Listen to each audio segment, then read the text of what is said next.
இன்றைக்கு 3000 ஆண்டுகளுக்கு முன்னதாக கலாசாரத்தின் தொட்டி என வர்ணிக்கப்பட்ட மெசொப்பொத்தேமியாவில் இன்றைய ஈராக் நாட்டில் நிலவிய நாகரிகமே மெசொப்பொத்தேமிய நாகரிகமாகும்.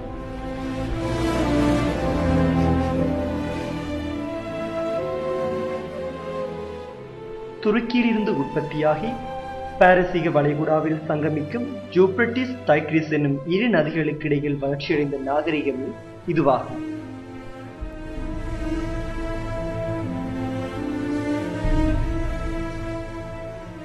மெசொப்பொத்தேமியா என்ற கிரேக்க சொல்லின் பொருள் இரு நதிகளுக்கு இடைப்பட்டது என்பதாகும்.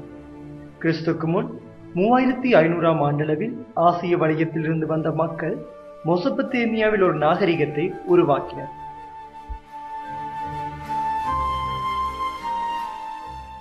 கிறிஸ்துக்கு முன் 3000 ஆண்டளவில் அவ்வாறு வந்த மக்கள் யூப்ரட்டிஸ் டைக்ரிஸ் நதிக்கரைகளை சூழ 12 நகரங்களை அமைத்தனர்.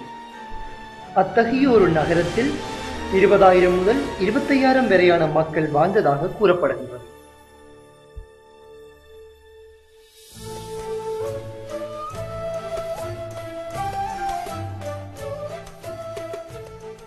மெசொப்பொத்தேமியாவில் நகரங்கள் மாநகரங்களாகவும் மாநகரங்கள் ராஜ்யங்களாகவும் வளர்ச்சியடைந்தன. இங்கே நீதியான முறையான மன்னராட்சி நிலவியது.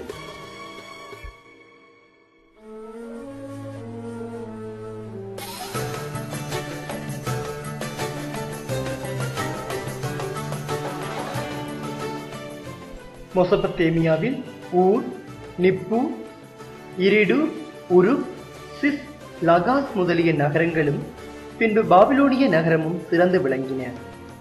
பாபிலோனிய நகரத்தினை தனியொரு நாகரிகமாகவும் சிலர் கருதுகின்றனர்.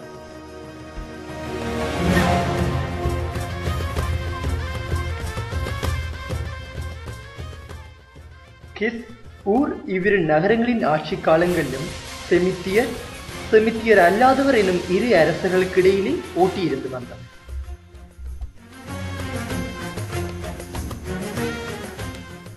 அரசன் பதேசி என அழைக்கப்பட்டான். அரசனுக்கு அரசுரிமை கடவுளால் வழங்கப்பட்டது என்ற எண்ணம் மேலோங்கி காணப்பட்டது. இக்கால மன்னர்கள் சிறந்த நிர்வாகிகளாகவும் போர் வீரர்களாகவும் நீதிமான்களாகவும் பண்டிதர்களாகவும் காணப்பட்டனர். இதற்கு அபுராபி, முதலாம் சார்கன் போன்றவரை உதாரணமாக கூறலாம். ஹம்முராப் என்ற அரசன் மெசொப்பொத்தேமியாவை ஆக்கிரமித்த பின்னர் பாபிலோனியா அவனின் கோட்டை, அரண்கள் அமைந்த வரலாற்று சிறப்புமிக்க நகரமாக மாறியது.